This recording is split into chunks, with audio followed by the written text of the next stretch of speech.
राधे राधे दोस्तों, जय श्री कृष्णा। कैसे हैं आप सब? आशा करते हैं आप सब अच्छे होंगे, कुशल मंगल होंगे। आपका हमारे चैनल आराध्या ओम साई राम पर स्वागत है।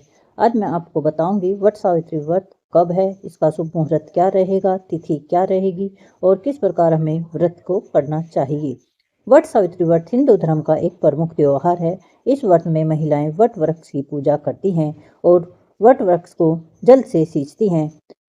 दो टोकरियों में पूजन सामग्री लेकर वट वृक्ष के नीचे बैठकर वट सावित्री का व्रत कथा सुनती हैं। इसके बाद वट वृक्ष को रोली चंदन का टीका लगाकर हाथ में कच्चा सूत लेकर वृक्ष में लपेटते हुए परिक्रमा करते हुए पूजा संपन्न करती हैं। इस व्रत में निराहार और निर्जल रहकर व्रत रखा जाता है। व्रत का समापन अगले दिन सूर्योदय की पहली किरण के साथ ही किया जाता है और वट का पारण बरगद की कोपल या बरगद के फल खाकर या एक दिन पहले भिगोए हुए काले चने खाकर ही किया जाता है।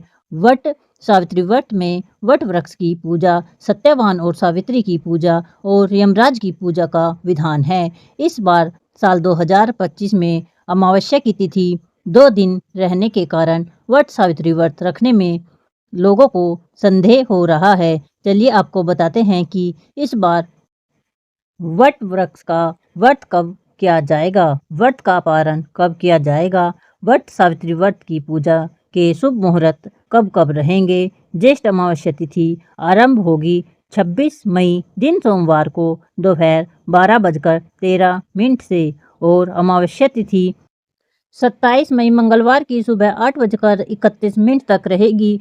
सोमवार को पूरा दिन ही अमावस्या की तिथि रहेगी, इसलिए इस बार पंचांग के अनुसार 26 मई दिन सोमवार को वट सावित्री व्रत रहेगा और अमावस्या का व्रत भी इसी दिन रखा जाएगा। वहीं 27 मई दिन मंगलवार को स्नान और दान की अमावस्या रहेगी। वट सावित्री व्रत की पूजा का प्रातःकाल पूजा मुहूर्त सुबह 4:24 से 5:25 तक रहेगा। वहीं सायकाल पूजा का मुहूर्त शाम 7:11 से 8:13 तक रहेगा और दोपहर की पूजा का शुभ मुहूर्त दोपहर 2:36 से 3:31 तक रहेगा। वहीं गोधूली मुहूर्त शाम 7:10 से 7:31 तक रहेगा।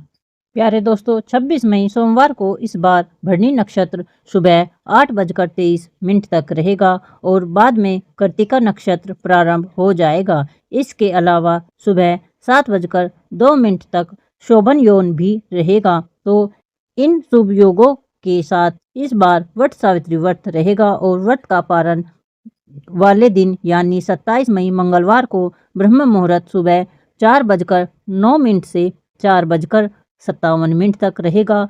वहीं पर सूर्योदय सुबह 5:45 से सूर्यास्त शाम 7:02 पर होगा। सुकर्म योग रात 10:54 तक रहेगा और प्रातःकाल पूजा मुहूर्त 4:24 से 5:25 तक रहेगा। राहु काल दोपहर 3 बजे से 4:30 तक रहने वाला है। प्यारे दोस्तों, वट सावित्री का व्रत रखने वाली महिलाओं को व्रत का पारण करना होगा। 27 मई दिन मंगलवार को सुबह 5:45 से 7:55 के बीच में। पौराणिक कथाओं के अनुसार देवी सावित्री ने मृत्यु के देवता यमराज जी को भ्रमित कर उन्हें अपने पति सत्यवान के प्राणों को लौटाने पर विवश कर दिया था। इसलिए हर साल सुहागिन महिलाएं अपने पति की लंबी आयु की कामना से वट सावित्री व्रत रखती हैं। वट वृक्ष यानी बरगद के पेड़ में त्रिदेवी का वास होता है और वट सावित्री की पूजा वट वृक्ष की पूजा के बिना अधूरी रहती है। अगर आसपास वट वृक्ष ना हो तो एक दिन पहले वट वृक्ष की टहनी फलों सहित लाकर आप अपने घर में किसी गमले में रोपण करें। फिर वट सावित्री की पूजा अगले दिन विधि विधान से कर सकती हैं और परिक्रमा भी कर सकती हैं। इस व्रत में महिलाओं को भूलकर भी किसी का अपमान नहीं करना चाहिए, तामसिक चीज़ों का सेवन नहीं करना चाहिए, दूसरे को स्पर्श नहीं करना चाहिए और दान में काले चने का दान करने से मनोकामनाओं की पूर्ति होती है। प्यारे भक्तों, अगर आपको यह वीडियो अच्छी लगी तो वीडियो को लाइक करें, चैनल को सब्सक्राइब करें और अपना प्यारा सा कमेंट हमें ज़रूर लिखें। यह व्रत हमारे उत्तरी भारत में बड़े ही धूमधाम से मनाया जाता है। इसमें सुहागन महिलाएं अपने पति की लंबी उम्र के लिए यह व्रत करती हैं और 16 श्रृंगार कर वट वृक्ष यानी बरगद के पेड़ की पूजा करती हैं और अपने सुहाग की लंबी उम्र के लिए कामना करती हैं। चलिएगा प्रारंभ करते हैं आज की व्रत कथा। भद्र देश के एक राजा थे जिनका नाम अश्वपति था। भद्र देश के राजा अश्वपति के कोई संतान न थी। उन्होंने संतान की प्राप्ति के लिए मंत्रों का उच्चारण के साथ प्रतिदिन 1 लाख आहुतियाँ दी। 18 वर्षों तक यह क्रम जारी रहा। इसके बाद सावित्री देवी ने प्रकट होकर वरदान दिया कि राजन, तुझे एक तेजस्वी कन्या पैदा होगी। सावित्री देवी की कृपा से जन्म लेने के कारण से कन्या का नाम सावित्री रखा गया। कन्या बड़ी होकर बेहद रूपवान हुई। योग्य वर न मिलने के कारण उनके पिता बड़े ही दुखी हुए। उन्होंने अपनी कन्या को स्वयंवर तलाशने भेज दिया। सावित्री तपोवन में भटकने लगी। वहाँ सालू देश के राजा धूमतेश्वर रहते थे, क्योंकि उनका राज्य किसी ने छीन लिया था। उनके पुत्र सत्यवान को देखकर सावित्री ने पति के रूप में उनका वरण किया। ऋषिराज नारद को जब यह बात पता चली तो यह राजा अश्वपति के पास पहुँचे और कहा कि हे राजन, यह क्या कर रहे हैं आप? सत्यवान गुणवान और धर्मात्मा है और बलवान भी हैं, पर उनकी आयु बहुत छोटी है। वह अल्पायु है। 1 वर्ष के बाद ही उसकी मृत्यु हो जाएगी। ऋषिराज नारद की बात सुनकर राजा अश्वपति घोर चिंता में डूब गए। सावित्री ने उनसे कारण पूछा तो राजा ने कहा, पुत्री, तुमने जिस राजकुमार को अपने वर के रूप में चुना है वह अल्प आयु है। तुम्हें किसी और को अपना जीवन साथी बनाना चाहिए। इस पर सावित्री ने कहा कि पिताजी, आर्य कन्याएं अपने पति का एक बार ही वरण करती हैं। राजा एक बार ही आज्ञा देता है और पंडित एक बार ही प्रतिज्ञा करते हैं और कन्यादान भी एक ही बार किया जाता है। सावित्री हट करने लगी और बोली, मैं सत्यवान से ही विवाह करूंगी। राजा अश्वपति ने सावित्री का विवाह सत्यवान से कर दिया। सावित्री अपने ससुराल पहुंचते ही सास ससुर की सेवा करने लगी। समय बीतता चला गया। नारद मुनि ने सावित्री को पहले ही सत्यवान की मृत्यु के दिन के बारे में बता दिया था। वह दिन जैसे जैसे करीब आने लगा, सावित्री अधीर होने लगी। उन्होंने 3 दिन पहले से ही उपवास शुरू कर दिया। नारद मुनि द्वारा कथित निश्चित तिथि पर पितरों का पूजन किया। हर दिन की तरह सत्यवान उस दिन भी लकड़ी काटने जंगल चले गए थे। साथ में सावित्री भी गई थी। जंगल में पहुंचकर सत्यवान लकड़ी काटने के लिए एक पेड़ पर चढ़ गए। तभी उसके सिर में तेज दर्द होने लगा। दर्द से व्याकुल सत्यवान पेड़ से नीचे उतर गए। सावित्री अपना भविष्य समझ गई।